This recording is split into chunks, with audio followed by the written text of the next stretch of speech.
নীতি আয়োগের বৈঠক ছেড়ে বেরিয়ে গেলেন মমতা বন্দ্যোপাধ্যায়। শনিবার রাষ্ট্রপতি ভবনে প্রধানমন্ত্রী নরেন্দ্র মোদীর সভাপতিত্বে ছিল নীতি আয়োগের বৈঠক। কণ্ঠরোধ করা হয়েছে এই অভিযোগ তুলে বৈঠক থেকে ওয়াকআউট করলেন পশ্চিমবঙ্গের মুখ্যমন্ত্রী। বৈঠক শেষ হওয়ার আগেই বেরিয়ে এসে তিনি বলেন, আমাকে 5 মিনিটও বলতে দেওয়া হয়নি, মাইক বন্ধ করে আমাকে অপমান করা হয়েছে। রাজ্যগুলো সবটা আজকে এসছি একা, কিন্তু আপনাদের পরিষ্কারভাবে বলছি, আপনারা বাজেটে আমাদের বঞ্চনা করেছেন, আপনারা বাংলার সমস্ত উন্নয়নের প্রজেক্ট বন্ধ করে দিয়েছেন, আপনারা বিরোধী দলের কোনো একজনের কোনো সুযোগ দেন না, এবং আপনারা আমাদের 3 বছর ধরে 100 দিনের কাজ বন্ধ, প্রধানমন্ত্রী আবাস যোজনা বন্ধ, রুরাল রোড যোজনা বন্ধ, সমস্ত কিছু বন্ধ করে রেখেছেন, এমনকি ফুড সাবসিডি পর্যন্ত দেননি। আমরা 1,71,000 কোটি টাকা পাই লাস্ট ইয়ার পর্যন্ত, এই বাজেটেও কিছুই, শুধু জিরো। এইটুকু বলার সাথে সাথে আমার মাইকটা স্টপ করে দিয়েছে। আমি বললাম, why you discriminate, why you stop me? I am only attending. You should be happy for that. Instead of that, you are giving more scope to your party, your government, and you only me on behalf of opposition. Only I am there, and you stop my mic. আপনি আমার mic বন্ধ করে দিচ্ছেন। আপনাদের এই বঞ্চনা আমি মানি না, তাই মনে রাখবেন আমি চললাম। বিজেপি বিরোধী INDIA জোটের 7 জন মুখ্যমন্ত্রী কেন্দ্রীয় বাজেটে বঞ্চনার অভিযোগ তুলে নীতি আয়োগের বৈঠক বয়কট করলেও বাংলার মুখ্যমন্ত্রী মমতা বন্দ্যোপাধ্যায় শনিবার সকালে রায়সিনায় হাজির হয়েছিলেন।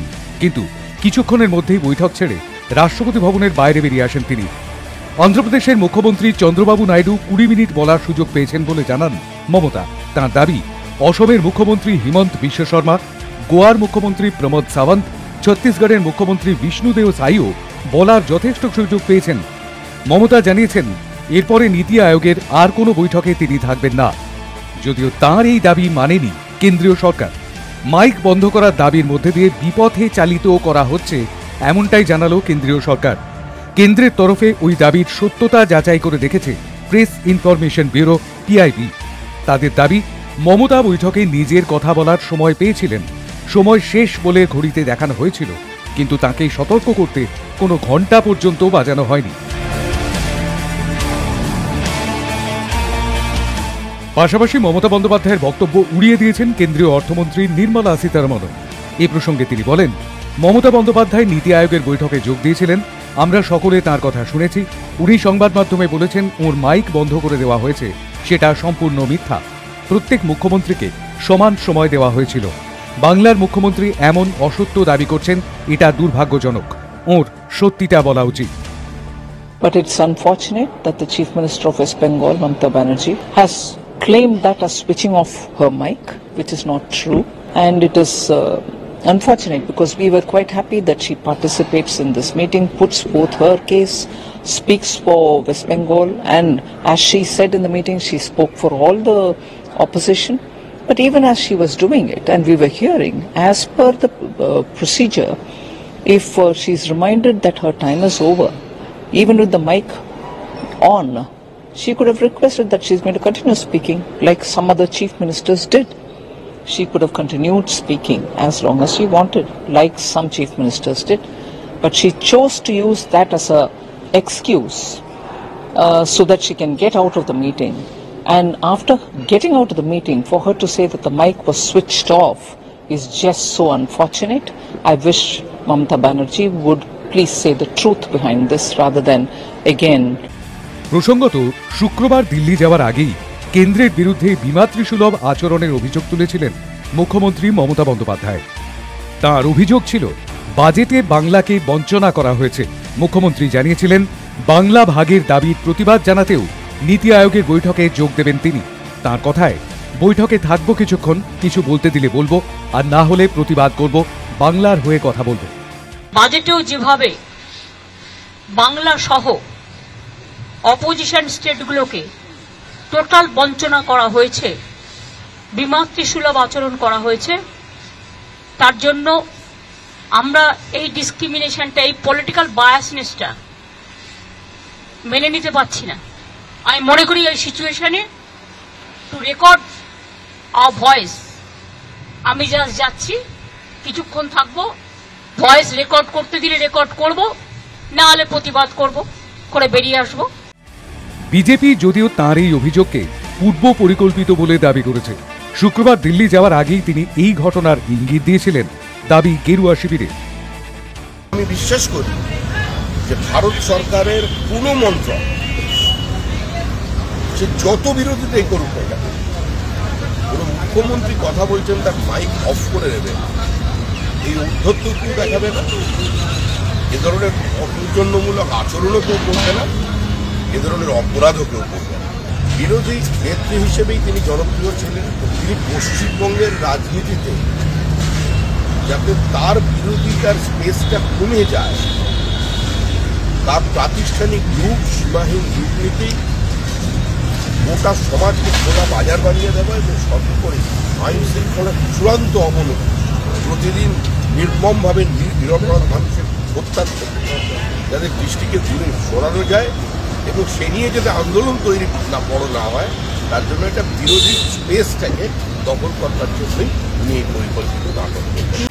কেন্দ্রের কংগ্রেস নেতৃত্ব বিরোধী জোটের কথা ভেবে মমতা বন্দ্যোপাধ্যায়ের বক্তব্যের পাশে দাঁড়ালেও বিজেপির সুরেই সুর মিলিয়েছেন পশ্চিমবঙ্গ প্রদেশ কংগ্রেস সভাপতি অধীর রঞ্জন চৌধুরী। রাহুল গান্ধীর জনপ্রিয়তাকে ঈর্ষা করেই এমনটা করেছেন মমতা, মন্তব্য অধীরের।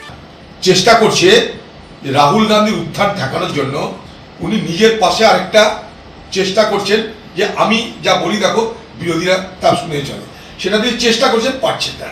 এটা কিছু না, মনে প্রাণে জানে রাহুল গান্ধীর জাতীয় মঞ্চে উত্থান মমতা ব্যানার্জির না পছন্দ, মমতা ব্যানার্জি পছন্দ করছেন না। তাই ঈর্ষান্বিত হয়ে, ঈর্ষা পরায়ণী নেত্রী তিনি সবাই জানেন, আজকে সেই জন্য তাকে এই রকমের সিদ্ধান্ত নিয়ে তাকে নাটকের উপস্থাপনা করে মানুষকে বিভ্রান্ত করার চেষ্টা করা। এদিকে কতকটা অধীর চৌধুরীর সুরেই সুর মিলিয়েছেন সিপিআইএম নেতা সুজন চক্রবর্তীও। বিরোধীদের নয়, মোদির হাত শক্ত করতেই কাজ করেছেন মমতা, কটাক্ষ সুজনের। মমতা ব্যানার্জি গতকাল দিল্লি যাবার আগে যা বলেছেন তিনি তাই করেছেন। একটা উনি ধরা পড়ে গেছেন, বলেছিলেন হেমন্ত সোরেন যাবে। উনি যে অসত্য বলেছেন সেটা বোঝা গেল যে বিরোধীদেরকে কনফিউজ করে দেওয়ার জন্য বা মোদিজিকে খানিকটা শক্তি দেওয়ার জন্য উনি যে বলেছিলেন হেমন্ত সোরেন যাবে, ওটা অসত্য, জেনে বুঝেই হয়তো বলেছেন। আর বাকিটা তো ওনার দুর্বল চিত্রনাট্য, আগে থেকেই তো চিত্রনাট্য প্রকাশ হয়ে গেছে। শেষ অঙ্কটা যদি আগেই প্রকাশ হয়ে যায় তাহলে নাটকের কোনো গুরুত্ব থাকে। অন্যদিকে রাজ্যের মুখ্যমন্ত্রীর সঙ্গে এই ব্যবহারকে তীব্র নিন্দা জানিয়েছে শাসক দল। বিরোধীদের কণ্ঠরোধ করতে চাইছে কেন্দ্রের বিজেপি নেতৃত্বাধীন সরকার, অভিযোগ রাজ্যের তৃণমূল নেতৃত্বে। মুখ্যমন্ত্রী মমতা বন্দ্যোপাধ্যায় তাকে তার বক্তব্যটা পুরোপুরি রাখতে দেয়া হয়নি, মাইক বন্ধ করে দেয়া হলো। দিদি প্রতিবাদ করে বেরিয়ে এলেন। দিদি কি বলতে গিয়েছিলেন? বাংলার প্রত্যাশা, বাংলার যে ন্যায্য দাবি, বাংলাকে যে টাকা দেয়া হচ্ছে না, 100 দিনের প্রকল্প বলুন, আবাস যোজনা বলুন, বাজেটও কোনো দিশা দেখায়নি। বাজেটে তো বাংলাকে কি দেয়া হয়েছে, এই সমস্ত কথা, বাংলার কথা মুখ্যমন্ত্রী মমতা বন্দ্যোপাধ্যায় বলতে গিয়েছিলেন। বিভিন্নভাবে সমস্ত রাজ্যকে রাজনৈতিক চশমা দিয়ে নয়, উন্নয়নের চশমা দিয়ে দেখার কথা নীতি আয়োগে। প্ল্যানিং কমিশন তুলে দিয়ে যে নীতি আয়োগ তৈরি করেছে, সেই নীতি আয়োগ কিভাবে ভারতীয় জনতা পার্টির স্বার্থ সিদ্ধি করার জন্য কাজ করে। মাননীয় মমতা ব্যানার্জি মাত্র 5 মিনিট বলার পরে অন্যায়ভাবে তার মাইক বন্ধ করে দিয়ে তাকে অপমান করা হয়। আরও একবার প্রমাণ হয়ে গেল যে ভারতীয় জনতা পার্টি কতটা বাংলা বিদ্বেষী এবং ভারতীয় জনতা পার্টি কিভাবে বিরোধীদের কণ্ঠ রোধ করে দিতে চাইছে, কিভাবে বিরোধীদের টুটি চিপে হত্যা করতে চাইছে ভারতবর্ষের গণতন্ত্র। পাশাপাশি অসংসদীয় শব্দ ব্যবহার করেছেন কেন্দ্রীয় মন্ত্রী নির্মলা সীতারামন। তীব্র ভাষায় তার প্রতিবাদ করেছেন রাজ্যের মন্ত্রী চন্দ্রিমা ভট্টাচার্য। প্রশ্ন তুলেছেন তার শিক্ষা নিয়েও। কেন্দ্রের সরকারের